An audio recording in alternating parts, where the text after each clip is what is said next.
Hey, Richard Myers here.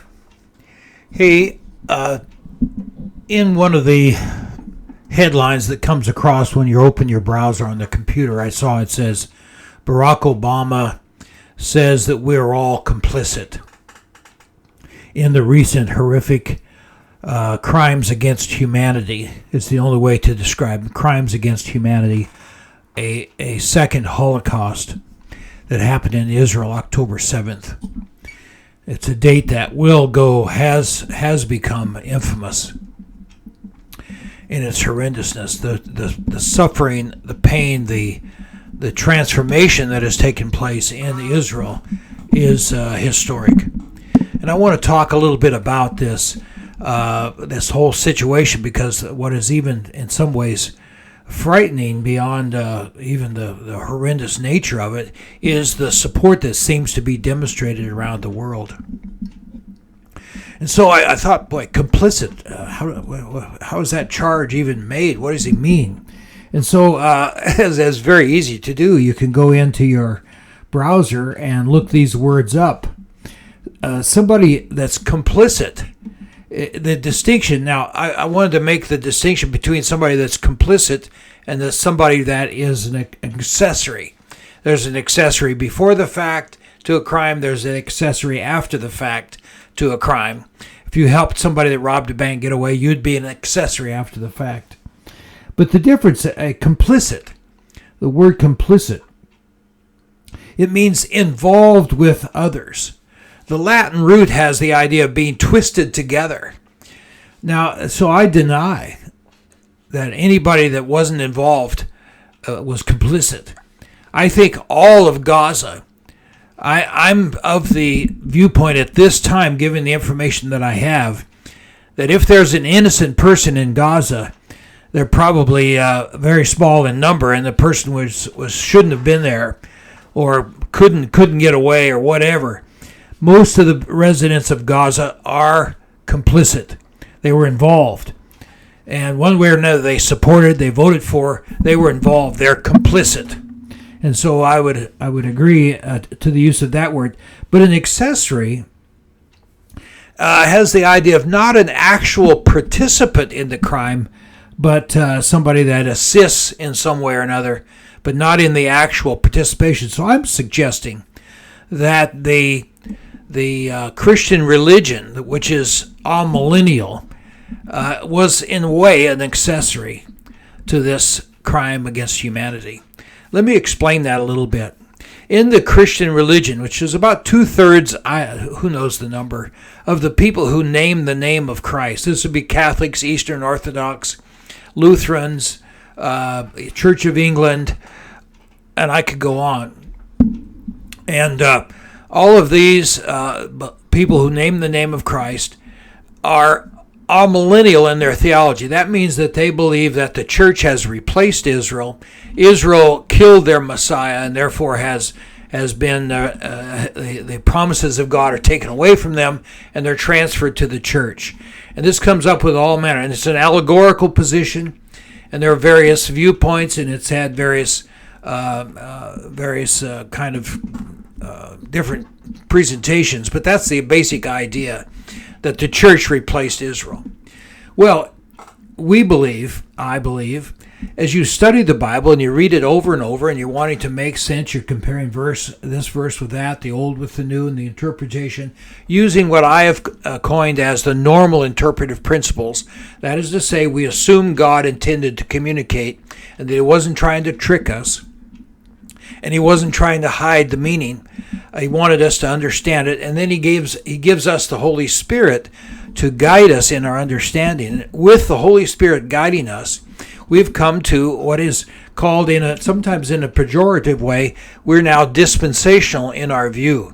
Dispensational viewpoint is that the church is new and different and will always be different from Israel. The church is heavenly. It's the body of Christ. It's the bride of Christ.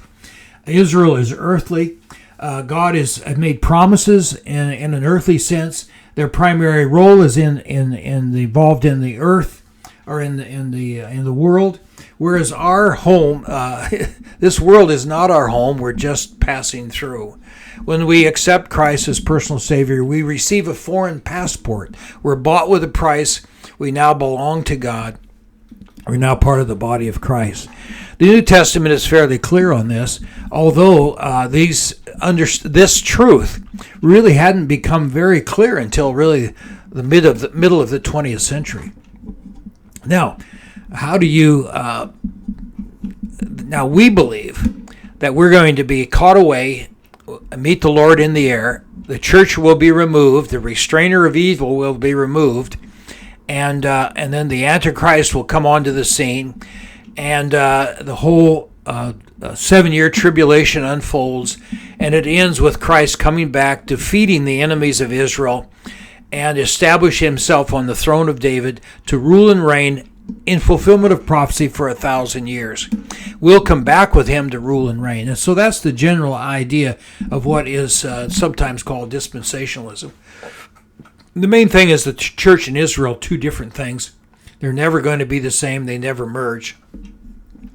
And so the traditional all-millennial position, the Christian religion position, became anti-Semitic. So anti-Semitism then issued forth from this theology that the church replaced Israel.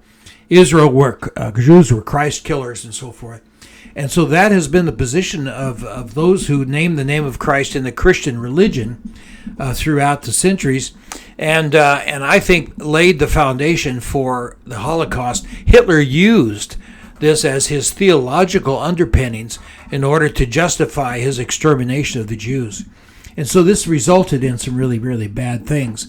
And I think that in a way the Islamic religion, which is a cult of Christianity, came up and adopted this anti-Semitic viewpoint from the Christian religion. And so what we believe has ramifications. We say some beliefs are primary or are critical or fundamental, while others are secondary. But our beliefs have ramifications. What we believe then works itself out over the years. And I say that as you look at how things work themselves out, you can tell whether or not that belief was a moral and legitimate belief. And so, anyway, I just wanted to kind of bring that out. So I think that an accessory, some before the fact, an accessory certainly after the fact, the Christian religion and the Islamists and all those who have not supported Israel are on a very, very shaky ground, on very, very thin ice before God. And so I would just pray that, number one, that we as believers, as people filled with the Spirit of God, would exercise and be powerful in our restraining of evil. Secondly, that we would support Israel with our whole heart and every hair and fiber of our body. And by the way, it wasn't until this belief that I just described to you, sometimes called dispensationalism, that Jews began to become Christians. And now, as I've mentioned before, there's possibly 30,000 born-again believers accepting Jesus Christ as their personal Savior and Messiah, Jews in Israel. I mean, this is historic. I mean, it's the most important historical development, I think, since the nation of Israel since Israel became a nation.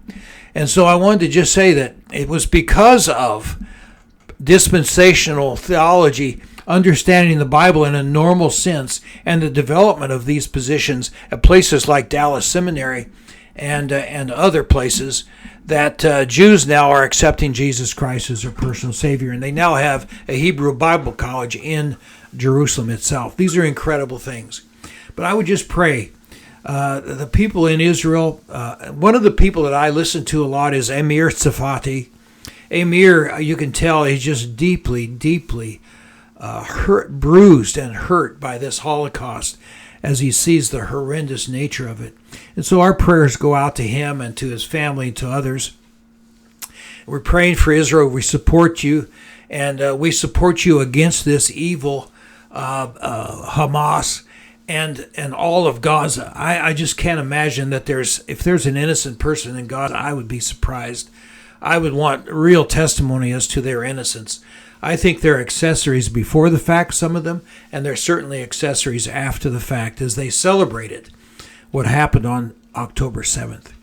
Hey, these are dark days, but I would encourage you to examine, think about, if you're involved in a historic Christian religion, examine what they're believing, examine what they're doing, and if they're not supporting Israel, I would think very deeply about that. Hey, thank you for joining me. I appreciate it.